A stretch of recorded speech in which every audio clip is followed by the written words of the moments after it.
Hello everyone, how are you all? आज का जो रिएक्शन है ना, that is a very very important reaction for conversions. Sandmeyer reaction is what we are going to do today, right? और ये reaction में ना aromatic chemistry के बहुत सारे कन्वर्जन्स पूछे जाते हैं, राइट? तो हम लोग इसको क्विकली देखते हैं. What exactly it is Sandmeyer reaction. तो पहले बेसिक समझते हैं कि इसमें होता क्या है. तो देखिए, एक एनिलीन कंपाउंड होता है. इसका नाम प्लीज आप सब लोग याद कर लो. इस एनिलीन में हम लोग NaNO2 और HCl बेसिकली HX डालते हैं. इसका मैकेनिज्म मैं आपको डिटेल में समझाऊंगा, डोंट वरी. बट पहले समझिए कि क्या कंपाउंड बना. ये एक स्पेशल कंपाउंड बना जिसका नाम है बेंजीन डाइजोनियम क्लोराइड, राइट? और अब ये जो बेंजीन डाइजोनियम क्लोराइड है, इसकी फर्दर रिएक्शंस बहुत सारी होती हैं और इवेंचुअली बहुत सारे एंड प्रोडक्ट्स में यूज होता है. जैसे मैं आपको एग्जांपल देता हूं कुछ. जैसे हमारे पास बेंजीन डाइजोनियम क्लोराइड है, राइट? और मैंने इसमें CuCl डाल दिया. तो एक मैकेनिज्म होगा जो मैं आगे आपको सिखाऊंगा और यहाँ पे सीधा क्लोरीन आ जाएगा. अगर आपने यहाँ पे Ki डाला होता तो सीधा यहाँ पे आयोडीन आ जाता. अगर आपने CuCN डाला होता तो सीधा यहाँ पे साइनाइड ग्रुप लग जाता.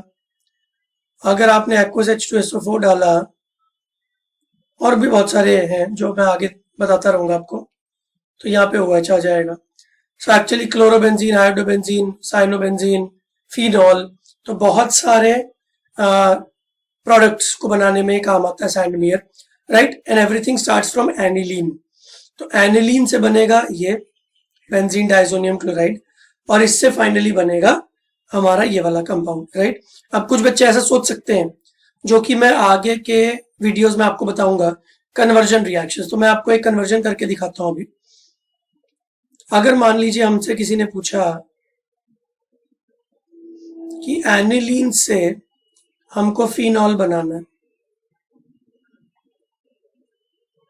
राइट? तो कैसे बना सकते हैं, which is the best method, या फिर चार ऑप्शंस में से कोई एक मेथड चूज करना है. तो कुछ बच्चों को ये लग सकता है कि सर आप क्या करो, आप KOH या NOH नाम का बेस डाल दो. तो क्या होगा, ये जो OH माइनस है ये अटैक करेगा और ये निकल जाएगा और इवेंचुअली यहाँ पे OH आ जाएगा, राइट? तो ये हो सकता है डेफिनेटली, बट इसके होने की प्रोबेबिलिटी बहुत कम है और आपको बहुत हाई टेम्परेचर प्रेशर लगाना पड़ेगा. क्यों, ध्यान से समझते हैं. मैंने पुराने वीडियोस में आपको एक चीज बताई हुई है. Most of the reactions of benzene are of which nature, electrophilic या nucleophilic? The answer is electrophilic. अब आप खुद समझो, ये बेंजीन है, इसके ऊपर खूब सारे इलेक्ट्रॉन्स हैं. तो एक नेगेटिवली चार्ज स्पीशीज जब इस पे अटैक करने आएगी तो वो अट्रैक्ट होगी या रिपेल होगी? तो आंसर है वो रिपेल होगी, राइट? तो उसके पास कोई बहुत बड़ा रीजन नहीं है इसको अटैक करने का, तो इसलिए आपको जबरदस्ती अटैक कराना पड़ेगा. That means you need to increase pressure to a lot of extent. Temperature बहुत बढ़ाना पड़ेगा एंड दैट इज वाई ये रिएक्शन उतनी अच्छी नहीं.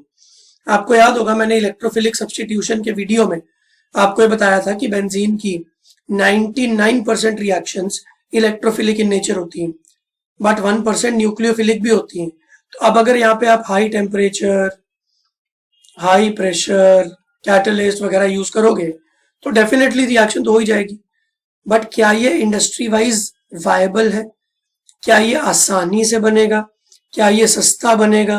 कहीं ये महंगा तो नहीं हो जाएगा? So we need to think of all the possibilities. तो ये डायरेक्ट कन्वर्जन भी पॉसिबल है, no doubt about it, but इससे बेटर रिएक्शन है जो हमने अभी आपको दिखाई कि पहले आप एनिलीन ले लो, राइट? इसका आप बना लो बेंजीन डाइसोनियम क्लोराइड N2+Cl-, और फिर इसका बना दो फिनॉल. तो अगर आपको एनिलीन से फिनॉल बनाना है, so this is a better method. एक ही चीज को बनाने के मल्टीपल मेथड्स हो सकते हैं, राइट? तो कौन सा मेथड ज्यादा अच्छा है वो हमको देखना है. अच्छा, तो अब हम लोग पहले इस पर्टिकुलर प्रोसेस पे चलते हैं कि एनिलीन से बेंजीन डाइजोनियम क्लोराइड कैसे बनता है, राइट। चलिए तो अब इसको एक एक करके शुरू करते हैं हम लोग। तो लेट्स से हमारे पास बेंजीन है, सॉरी एनिलीन है, और हमने इसमें NaNO2 और HCl डाला। तो पहले मैं आपको ये बताऊंगा कि इन दोनों का रोल क्या है और फिर एनिलीन के साथ ये लोग कैसे इंटरैक्ट करते हैं। तो सबसे पहले समझते हैं, NaNO2 और HCl की जब रिएक्शन हुई तो पहले एक्चुअली HNO2 बना। HNO2 looks like this, HONO, right.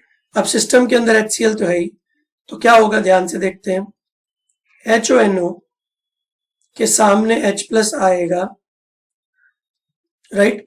ये H प्लस किसका H प्लस है, HCl का। नाउ ऑक्सीजन अपने लोन पेयर के थ्रू उस पर अटैक करेगा, जिसकी वजह से ऑक्सीजन पे आ जाएगा प्लस चार्ज, जिसको ठीक करने के लिए ऑक्सीजन नाइट्रोजन से इलेक्ट्रॉन्स छीन लेगा, because oxygen is more electronegative. तो ये जो ऑक्सीजन और नाइट्रोजन के बीच का बॉन्ड है ये टूट जाएगा, राइट। और सिंस ये बॉन्ड टूट जाएगा तो इधर से क्या निकलेगा, वाटर। तो एक तो वाटर निकल आया, प्लस ये बन गया N double bond O, N के ऊपर पॉजिटिव, राइट। और अब इसका एक और वेरिएंट है, वो ये है कि ऑक्सीजन के ऊपर भी लोन पेयर है, तो वो लोन पेयर अगर अंदर दे दिया जाए तो क्या बन जाएगा, N ट्रिपल बॉन्ड O, अब इस बार O के ऊपर पॉजिटिव, राइट। मैं जरा इसको येलो में बना देता हूं so that it's easily visible, right. तो ये हमारे पास एक स्पीशी बन गया NO प्लस, ठीक है। अब सवाल एक GOC का क्वेश्चन, NO प्लस हमको बनाना है, नाइट्रोजन के ऊपर प्लस ज्यादा स्टेबल है ऑक्सीजन के ऊपर। तो इसका ऑब्वियस आंसर जो बच्चों को लगता है वो ये है कि sir oxygen is more electronegative, तो जो ज्यादा इलेक्ट्रोनेगेटिव होता है उस पर पॉजिटिव चार्ज ज्यादा स्टेबल नहीं होता है, तो इसलिए पहला वाला ये जो कंपाउंड है NO प्लस, इसका structure this is more stable. But the actual answer is this, O के ऊपर पॉजिटिव चार्ज ज्यादा स्टेबल है इस केस में। द रीजन इज, ध्यान से सुनना, जब O के ऊपर पॉजिटिव आया तो क्या यहाँ पे आपको 3 बॉन्ड बने हुए दिख रहे हैं, ट्रिपल बॉन्ड, और जबकि ऊपर वाले कंपाउंड में आपको सिर्फ 2 बॉन्ड बने हुए दिख रहे हैं। तो भले ही ऑक्सीजन के ऊपर पॉजिटिव चार्ज आ गया तो चलो थोड़ा सा अवॉइड करता है ऑक्सीजन पॉजिटिव चार्ज को लेने से पहले, बट अगर पॉजिटिव चार्ज लेके डबल बॉन्ड की जगह ट्रिपल बॉन्ड बन रहा है तो more the bonds more the stability. Bonds का मतलब होता है फोर्स ऑफ अट्रैक्शन, तो अगर बॉन्ड ज्यादा बन रहे हैं तो स्टेबिलिटी ज्यादा आ रही है, so that is by NO plus का ये structure is more stable, right. यहां तक हमको सबको समझ में आ गया। NaNO2 और HCl को ऐड करने का पर्पस क्या था, ताकि मुझे एक सो कॉल्ड इलेक्ट्रोफाइल मिल जाए NO प्लस, ओके। अब देखते हैं कि एनिलीन का उसके साथ क्या कॉम्बिनेशन होगा। अब यहां पे जो एनिलीन है, एनिलीन को हम लोग इस तरीके से बनाते हैं, राइट। अब यहां पे आ गया NO। अब सबसे पहला स्टेप क्या होगा, नाइट्रोजन अपने लोन पेयर से इस नाइट्रोजन पे अटैक करेगा और ये बॉन्ड इधर शिफ्ट हो जाएगा, राइट। तो हमको क्या मिला,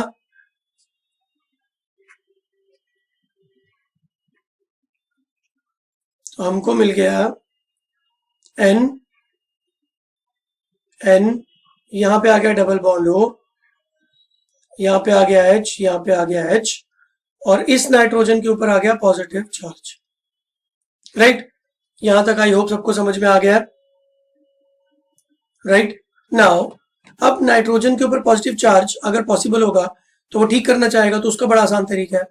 उसका तरीका यह है कि वो इस H प्लस को भगा देगा और खुद उसका इलेक्ट्रॉन पेयर ले लेगा, तो ये नाइट्रोजन ठीक हो गया। बट अब वो जो H प्लस जा रहा है उस H प्लस को हमारा ये वाला ऑक्सीजन अपने लोन पेयर देके अपने पास बुला लेगा, राइट। तो अब देखो क्या हुआ। तो ऐसा हमने पहले बहुत सारी रिएक्शंस में किया है कि एक एटम एक H प्लस को भेजता है तो दूसरा वाला उसको ले लेता है। तो इस नाइट्रोजन के पास एक H तो है और ये दूसरा H प्लस इधर गया, ये N, ये डबल बॉन्ड O और O के साथ H। अब ऑक्सीजन ने अपना लोन पेयर H प्लस को दे दिया तो H प्लस तो हो गया नॉर्मल न्यूट्रल, बट ये ऑक्सीजन हो गया पॉजिटिव। अब ऑक्सीजन को पॉजिटिव चार्ज पसंद नहीं है तो वो क्या करेगा, वो इस बॉन्ड को इधर शिफ्ट करेगा, राइट। और अब ये बॉन्ड इधर शिफ्ट होते ही क्या आप देख रहे हो कि इस नाइट्रोजन के जो 3 बॉन्ड्स बने हुए हैं ये 3 से 2 रह जाएंगे। अब क्या करेगा, ये नाइट्रोजन अपने लोन पेयर को अंदर भेज देगा, राइट। तो ये एक पूरा स्टेप हो रहा है। तो इससे फाइनली हमको क्या मिलेगा, तो ये नाइट्रोजन, ये H, यहाँ पे डबल बॉन्ड, ठीक है। तो इस नाइट्रोजन के ऊपर एक पॉजिटिव दिखना चाहिए आपको, बिकॉज इसने 4 बॉन्ड बनाए हुए अभी, राइट। और ये ऑक्सीजन अपना सिंगल बॉन्डेड हो गया और ऑक्सीजन के ऊपर जो पॉजिटिव चार्ज था वो ठीक हो गया, राइट। अब फिर से वही स्टेप होगा जो पहले हुआ था, नाइट्रोजन को पॉजिटिव चार्ज पसंद है नहीं तो वो H प्लस को भगा देगा और उसके इलेक्ट्रॉन्स खुद ले लेगा। इस H प्लस को जाता हुआ देख के ऑक्सीजन बोलेगा उसको H प्लस को कि भाई तू मेरे पास आ जा, राइट। तो बिल्कुल वही स्टेप हो रहा है जो ऊपर हो रहा था। तो अब इससे क्या हुआ, इससे ये नाइट्रोजन, ये डबल बॉन्ड N, ये OH, राइट, और O के ऊपर पॉजिटिव चार्ज, ठीक है। आप कंफ्यूज मत होना, तो मैं बीच में लाइन बना देता हूं, वो ऊपर वाला अलग है नीचे वाला अलग है यहाँ, ठीक है। अब फाइनली क्या होगा, ऑक्सीजन को अगेन पॉजिटिव चार्ज पसंद नहीं है, तो मैं नेक्स्ट पेज पे आपको यही वाला कंपाउंड बना के दिखाता हूँ कि नेक्स्ट फाइनल क्या हुआ। आई होप आप साथ साथ में नोट्स बना रहे हो, राइट। मेरे वीडियो को किसी भी मोमेंट पे आप पॉज करो और पूरी चीज लिख लो और फिर आगे बढ़ो, ठीक है। अब नेक्स्ट पेज पे मैं दिखाता हूँ कि आगे क्या हुआ।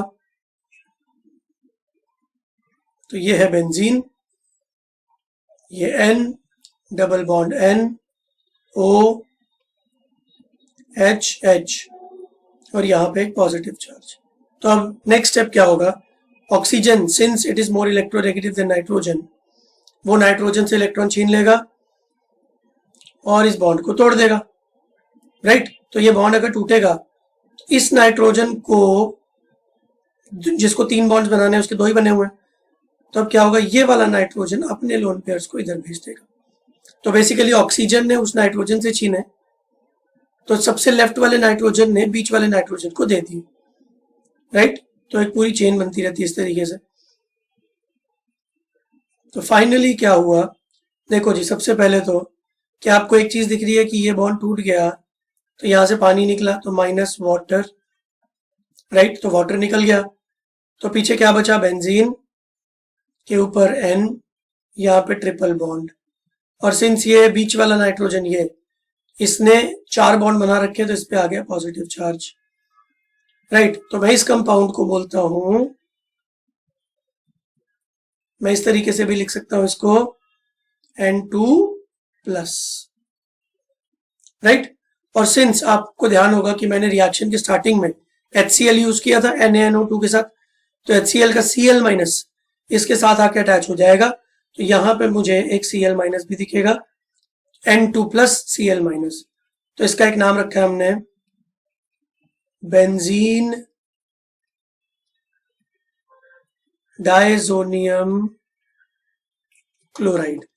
अब इसके नेम के पीछे भी एक रीजन है, di azo, azo generally nitrogen को बोलते हैं और डाई एजो का मतलब 2 नाइट्रोजन, तो यहाँ पे 2 नाइट्रोजन आपको दिख रहे हैं, तो diazonium chloride benzene.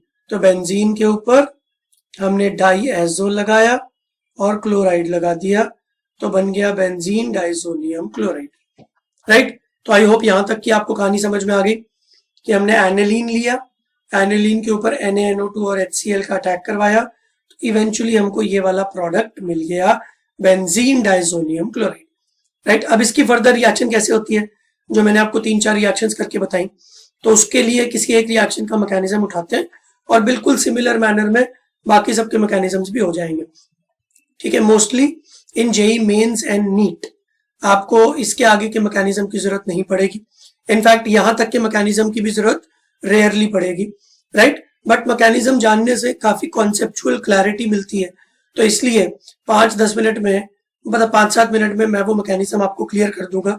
So you definitely watch that और उसको अपने नोट्स बनाओ, तो उससे आपको काफी क्लैरिटी मिलेगी, राइट। चलो तो हम लोग आगे बढ़ते हैं। अब हम लोग कौन सी रिएक्शन का मैकेनिज्म देखेंगे कि जहां पे हमारे पास बेंजीन डाइसोनियम क्लोराइड है और हमने उसमें CuCl डाला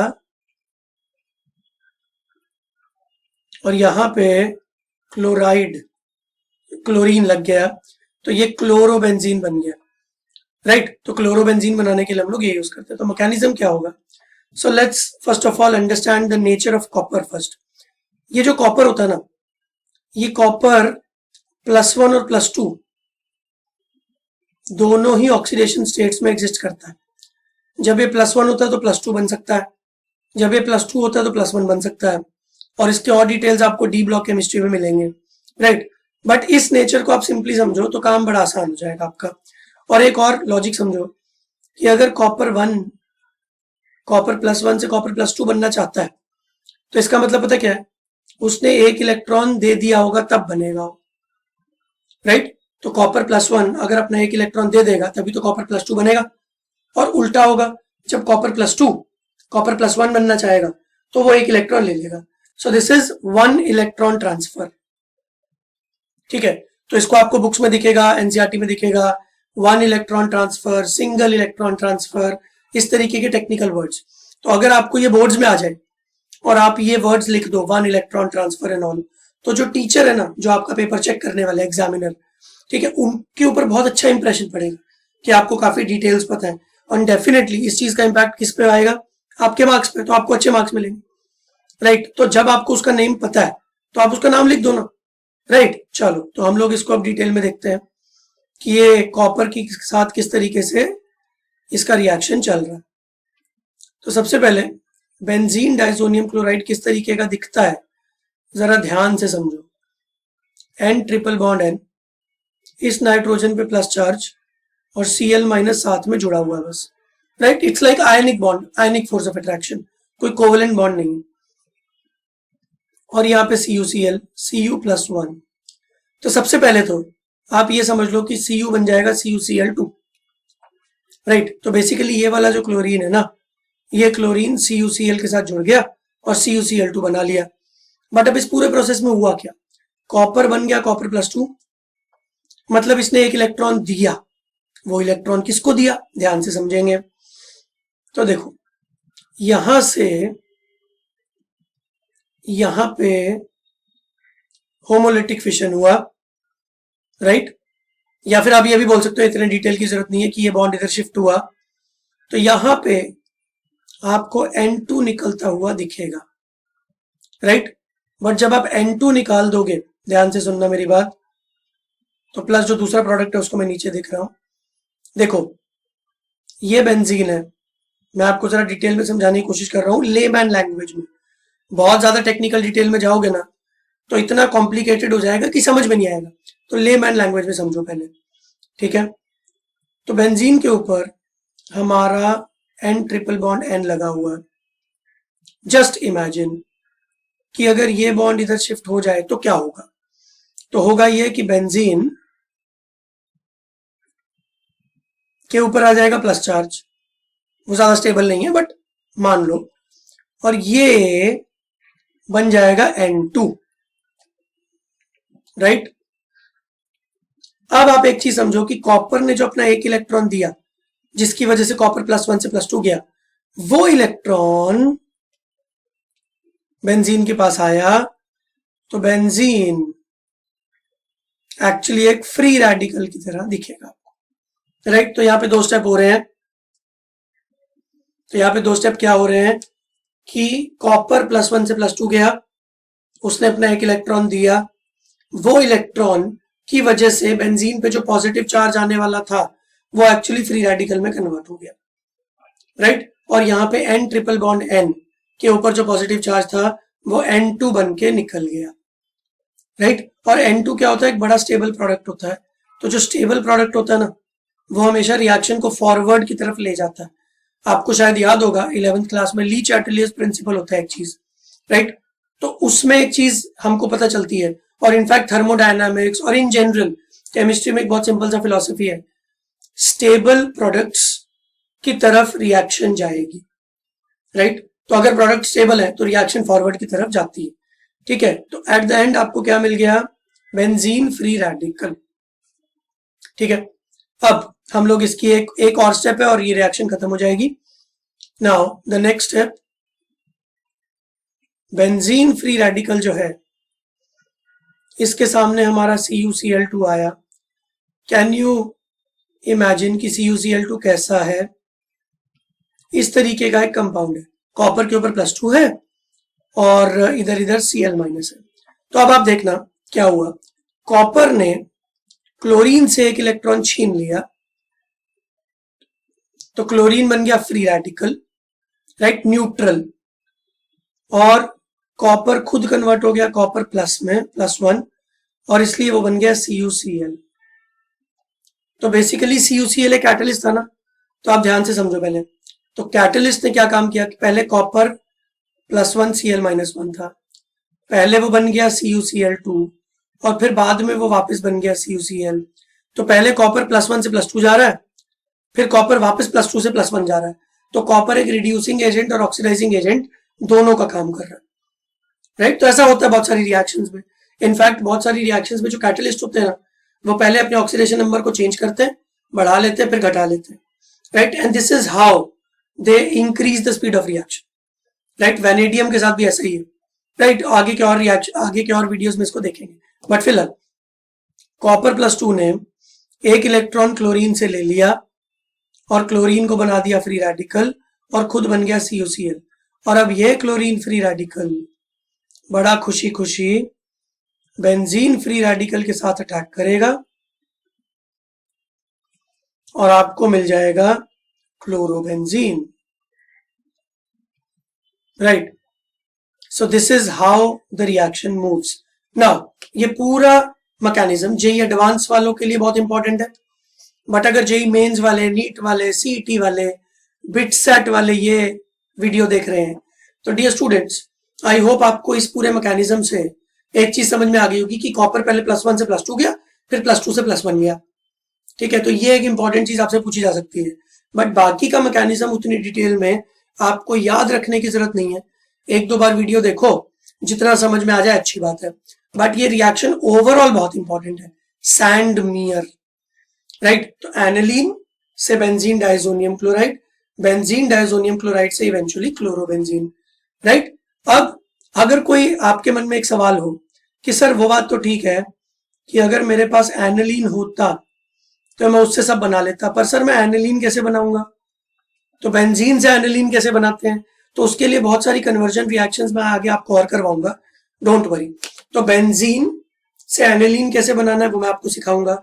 एनिलीन से आगे ये सारी रिएक्शंस जिसका नाम जनरली हम लोग सैंडमियर देते हैं, तो वो तो आपको समझ में आ गया ना, बेंजीन डाइजोनियम क्लोराइड के through. So that is good. तो अभी मैं एक और वीडियो बना दूंगा कि बेंजीन से एनिलीन कैसे बनाते हैं, राइट। तो ऐसे बहुत सारे इंपॉर्टेंट कन्वर्जन रिएक्शंस मैं आपको करवाऊंगा। और अगर आपने मेरे पुराने वीडियोस देखे तो शायद आपने उसमें मेरे मुंह से एक चीज सुनी होगी, spider routes, right, spider chart. तो बेंजीन से बना एनिलीन, एलिन से बना ये, बेंजीन से डायरेक्टली कैसे बना।